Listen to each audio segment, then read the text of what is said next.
Hi అండి. అందరికీ నమస్కారం. రాష్ట్రమంతా షాక్.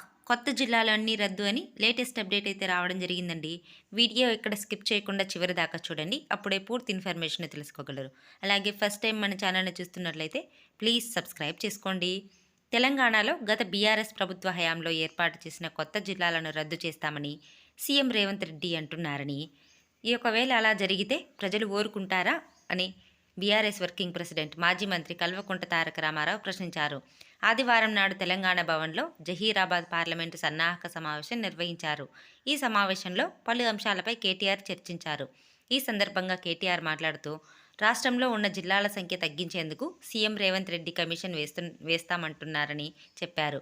ప్రభుత్వం మీద విమర్శల విషయంలో మనం తొందరపడటం లేదన్నారు. మనం చేసిన అభివృద్ధిని తక్కువ చేసి చూపి అప్పుల పాలు చేశామని కాంగ్రెస్ వాళ్లే మొదట దాడి మొదలుపెట్టారని మండిపడ్డారు. కాంగ్రెస్ నేతలు తమను విమర్శిస్తే వదిలిపెట్టే ప్రసక్తే లేదని హెచ్చరించారు. 2014లో అనివార్యంగా ఒంటరిగా పోటీ చేశామని తెలిపారు. అప్పుడు సంస్థాగతంగా పార్టీ గట్టిగా లేకపోయినా ప్రజలు తమ పార్టీని దీవించారని చెప్పారు. ఇప్పుడు 119 సీట్లలో 39 సీట్లు గెలిచామని, ఇది తక్కువ సంఖ్య ఏమీ కాదన్నారు. ఇలాంటి మరిన్ని లేటెస్ట్ అప్డేట్స్ కోసం వీడియోని లైక్ చేసి షేర్ చేయండి. అలాగే ఛానల్ని సబ్స్క్రైబ్ చేయండి. Thanks for watching friends.